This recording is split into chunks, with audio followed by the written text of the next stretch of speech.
Sabi po natin ang chairman ng Senate Committee on Women, Children, Family Relations and Gender Equality, si Senator Risa Ontiveros. Senator, magandang umaga po. Doris at Robert sa Tandem ng Bayan. Good morning, Magandang Senator. umaga po. Oo, long Good time no morning, hear, Miss Doris. Oo nga. Good morning, Sir Robert. Apo, good Nice morning to po. hear you again. Ayan, good morning. Sen, ang unang tanong ko lang po sapagkat kahit na may mga lumutang po kahapon na mga na resource person, pero yung isa sa inaabangan, ang dating Congressman Zaldico, mukhang dead ma lang wapakels doon sa invitation na ipinilalabas ng Blue Yun. Ribbon Committee, Senator. Oo. No show. Oo, no show pa rin. Kaya nga po, isa sa importanteng ruling or utos na inilabas ni Chair Ping kahapon ay inisyuhan na si dating Rep. Zaldico ay kasama na po sa inisyuhan ng show cause order kung bakit sila hindi dapat bigyan o maglabas ang komite ng warrant of arrest para sa kanila. Opo. Yun. Opo. Bukod dito, Sen, may mga binabanggit na posible yung legislative warrant para po sa... Yes, yun po yun. Paano ang mangyayari sa kapag ganito, Senator Risa? Well, tulad ng ginawa ng aming Committee on Women noon Opo. para kay Alice Guo Opo. at pinaalala din yun ni Sen. Sherwin, pinaalala naman kahapon din ni Senate President Tito Soto na pwedeng sa bisa ng legislative warrant mapapalik sa bansa ang isang taong paulit-ulit nang iniimbita pero nandun pa rin sa ibang bayan at hindi humaharap sa isang investigasyon. Opo. So, yun na nga po yung naging basehan ng utos ni Chair Ping sa Blue Ribbon Committee Secretariat. Mag-issue ng show cause order sa dating Rep. Zaldico at iba pang mga tao kung bakit hindi sila dapat isyuhan yang legislative warrant. Ayun. Opo. Pero sa totoong buhay lang po, real talk po tayo, ma'am. Sa palagay ninyo talaga pwede pa natin silang mapauwi? At meron ba kayong advice sa kanila na yung mga nagtatago, hindi lang itong si Ko, na hindi naman forever yung ganyang klaseng sitwasyon? Hindi po ba, ma'am? Paano Real ba? talk. Oo. Yes, real talk. At base nga po sa president noon na ginawa namin kay Alice Guo, pwedeng pabalikin sa bansa Oo. ang isang kababayan natin na humarap sa proseso dito. Kung nadayuhan tulad ni Guo Huaping o Alice Guo na pabalik natin noon sa tulong ng bansang Indonesia, bakit hindi ang mga kapwa Pilipino na tumatakas lang nga sa pagharap sa pagtatanong? Ayun, oo. Kasi mahalaga din, Sen, na ang haba na nagiging discussion, ilang buwan na itinatakbo nga nito. Pero yung isa sa nakaraang inaakusahan, taon opo, na Siya parang nga ang susi. Siya ang Oo. pinakasusi talaga. Oo. Isa sa pinakamalaking susi talaga sila. And yun na nga, sa nakaraang mga buwan, mula nung nakaraang taon, paulit-ulit na binabagit ang pangalan nila. Actually, hindi lang yun. Yung nilabas nilang mga video messages, di ba? Mula sa abroad. Ang daming lumutang na mga tanong tungkol doon. Kaya pinakamabuti talaga para sa investigasyon ng Blue Ribbon ay humarap na sila. Dati nga binigyan pa ng alternative na via apostille na at least makapag-execute ng affidavit sa isang embassy or consulate natin sa abroad.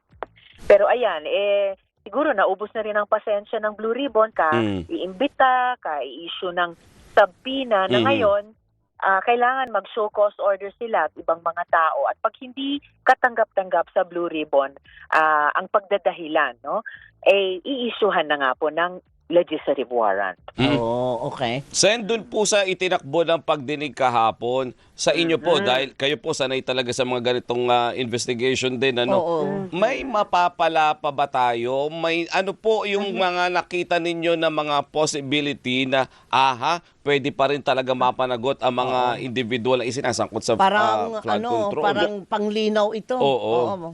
Oo. Sinasabi nga namin, investigation in aid of legislation. So paglilinaw, sa mga batas natin, paglilinaw din, lalo na sa magiging rekomendasyon namin sa committee report, sa exercise namin ng oversight function, ano yung nakikita namin mga pagwawasto na dapat mangyari. Siguro isang malinaw na kahapon, yung mga walang kamatayang coordinates na yan. Ayan, correct. Mali. Ang epekto tuloy, back to zero, halos, para sa investigasyon sa maraming proyekto. Sabi nga nung iba kung sa construction industry, ang tawag dyan, back job. Inikot na ang mga probinsya, no, ng DPWH, pati ng AFP at PNP. Tapos malalaman natin, mali pala ang coordinate. Sayang ang oras, ang pera, at pati ang pasensya ng taong bayan. Isa pa kahapon, muntik na akong mahulog sa silya ko. Siguro yung iba ko rin mga kasamang mga senator. Hindi ko alam kung yun yung binabanggit nyo kaninang hindi nyo matake yung fest. Pero sa tingin ko, kahapon talagang hindi na tinatabla ng hiya ang mga diskaya. Umabot na tayo sa punto na sinabi pa niya na parang sila pa daw ang nanakawan. Talagang wow! Parang Kaya nahulog nga. na nga tayo. Magsusorry pa pala tayo sa hold-upper. Hiyang-hiya naman tayo. yan. Parang hiyang-hiya naman tayo talaga. Sorry, Oo. diba? Dapat mag-sorry tayo sa kanila. I mean, come on, kung gusto talaga nilang mag-state witness, wag nilang baliktarin ang pananagutan. Magpaliwanag na lang sila once and for all, no? Patunayan nila muna na deserve nila ang proteksyon ng Estado. Yun nga pong ledger na hinaharap nyo, Sen, hindi pa buo, Yes. di ba?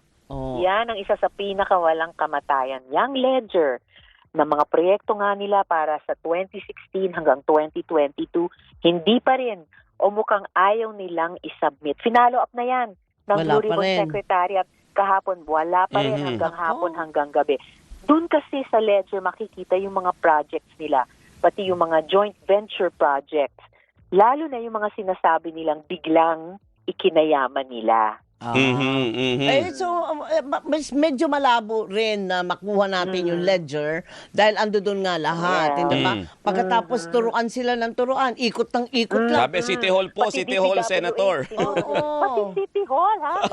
Kwento na di daw sila pinapasok ng City Hall sa opisina nila, pinasarado daw ng City Hall. Umabot pa sa wala na daw silang empleyado, kaya walang mautusang kumuha. Mariusep. I mean, paano nangyaring bilyong-bilyong flood control projects yan, tapos walang maipakitang papeles? Excuse me ha, parang hindi na yan logistical issue na lamang. Issue Opo. na yan ng pagsasabi ng totoo at hindi. O kaya paggawa ng sinabi mong gagawin mo, paggawa ng iniutos ng Blue Ribbon Committee. Hindi ko tinahanap ko kung meron mga katanungan ng ating mga tagapakinig.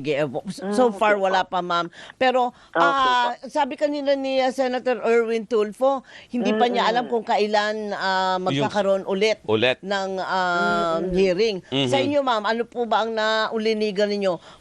Mag-aaksaya mag-hearing pa ba tayo?